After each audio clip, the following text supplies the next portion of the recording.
ദൈവത്തിന് പാർക്കാൻ ഇടമില്ല. 1 കൊരിന്ത്യർ ലേഖനം 3-ാം അധ്യായം 10 മുതൽ 17 വരെ. ചിന്തയ്ക്കായിട്ട് 16-17 വാക്യങ്ങൾ. നിങ്ങൾ ദൈവത്തിൻ്റെ മന്ദിരമെന്നും ദൈവത്തിൻ്റെ ആത്മാവ് നിങ്ങളിൽ വസിക്കുന്നുവെന്നും അറിയുന്നില്ലയോ? ദൈവത്തിൻ്റെ മന്ദിരം നശിപ്പിക്കുന്നവനെ ദൈവം നശിപ്പിക്കും.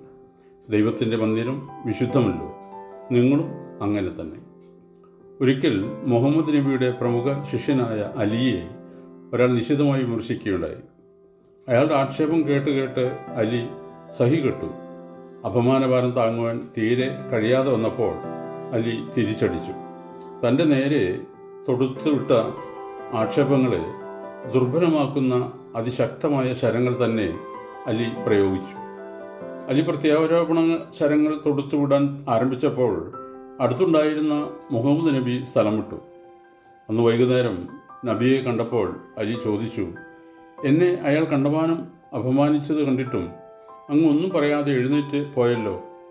ഉടനെ നബി പ്രശാന്തനായി ഇങ്ങനെ പറഞ്ഞു, സ്നേഹിത, താങ്കളെ അധിക്ഷേപിച്ച മനുഷ്യൻ തികച്ചും പരുഷമായും ക്രൂരമായുമാണ് താങ്കളോട് പെരുമാറിയത്. താങ്കൾ അതിനെ മറുപടി ഒന്നും പറയാതെ നിശബ്ദനായിരിക്കുന്നു കണ്ടപ്പോൾ ഞാൻ സന്തോഷിച്ചു. അപ്പോൾ 10 മാലാഖമാർ താങ്കളുടെ ചുറ്റും കാവൽ നിൽക്കുന്നുണ്ടായിരുന്നു. എന്നാൽ താങ്കൾ അയാളോട് തിരിച്ചടിക്കുവാൻ തുടങ്ങിയപ്പോൾ അവർ സ്ഥലം വിട്ടു. പിന്നീട് ഞാനും അവിടെ നിന്നില്ല. ഒരു നിത്യ യാഥാർത്ഥ്യം ഈ കഥയിൽ അടങ്ങിയിട്ടുണ്ട്. ദൈവത്തിന് വസിക്കുവാനുള്ള ഇടം നമ്മുടെ ഹൃദയമാണ്. വിദ്വേഷം, പക, കലഹം മുതലായ മുൾപടർപ്പുകൾ നട്ടുവളർത്തുന്ന ഹൃദയങ്ങളിൽ ദൈവം എങ്ങനെ വസിക്കും? ആരോപണ പ്രത്യാരോപണങ്ങളുടെയും ആക്രമണ പ്രത്യാക്രമണങ്ങളുടെയും ഇടയ്ക്ക് ദൈവം എങ്ങനെ പാർക്കും? ദൈവത്തിന് വസിക്കുവാൻ മനോഹരമായ ആലയങ്ങൾ മനുഷ്യൻ നിർമ്മിക്കാറുണ്ട്. അതിനുവേണ്ടി ലക്ഷങ്ങൾ സംഭാവന ചെയ്യുവാൻ അവർക്ക് മടിയില്ല. എന്നാൽ സ്വർഗത്തിലെ ദൈവം ചോദിക്കുന്നു, ഹേ മനുഷ്യ, നീ കല്ലും സിമൻറ്റും ഉപയോഗിച്ച് നിർമ്മിക്കുന്ന ശില്പസുന്ദരമായ ആലയങ്ങളല്ല എൻ്റെ വാസസ്ഥലങ്ങൾ. ഈ ആലയങ്ങളിൽ എന്നെ പ്രതിഷ്ഠിച്ച് പൂജിക്കുവാനാണ് നീ വെമ്പൽ കൊള്ളുന്നത്. എന്നാൽ ഞാൻ ആഗ്രഹിക്കുന്നത് നിൻ്റെ ഹൃദയത്തിൽ വസിക്കുവാനാണ്. അവിടുത്തെ കാടും മുൾപ്പടർപ്പുകളും വെട്ടി നീക്കുവാൻ, വാസയോഗ്യമാക്കി തീർക്കാൻ നീ ഒരുക്കമാണോ? ദൈവം അരുളി ചെയ്യുന്നത് ശ്രദ്ധിക്കുന്നുണ്ടോ?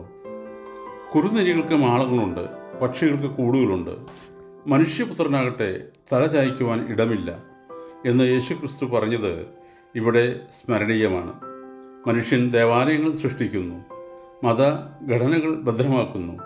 എന്നാൽ ദൈവത്തിന് വസിക്കുവാൻ എങ്ങും ഇടമില്ല എന്നുള്ളതല്ലേ സത്യം? ദൈവത്തിന് വസിക്കുവാൻ നമ്മുടെ ഹൃദയത്തിൽ ഇടമൊരുക്കി കൊടുക്കാതെ ചെയ്യുന്ന എല്ലാ ഭക്തി പ്രകടനങ്ങളും കേവലം അധരപൂജ മാത്രമായിരിക്കും. ഓർക്കണമേ, ഈശ്വരനിൽ വിശ്വാസം അർപ്പിച്ചാൽ മാർഗം സുലഭമായി ഭവിക്കും. 1 കൊരിന്ത്യർ ലേഖനം 6-19. ദൈവത്തിൻ്റെ ദാനമായി നിങ്ങളിൽ ഇരിക്കുന്ന പരിശുദ്ധാത്മാവിൻ്റെ മന്ദിരമാകുന്നു നിങ്ങളുടെ ശരീരമെന്നും നിങ്ങളെ വിലയ്ക്ക് വാങ്ങിയിരിക്കിയാൽ നിങ്ങൾ താന്താങ്ങൾക്ക് ഉള്ളവരല്ല എന്നും അറിയുന്നില്ലയോ? ദൈവം അനുഗ്രഹിക്കട്ടെ. പ്രാർത്ഥനയോടെ കർത്തൃ ശുശ്രൂഷയിൽ എളിയ ദാസൻ.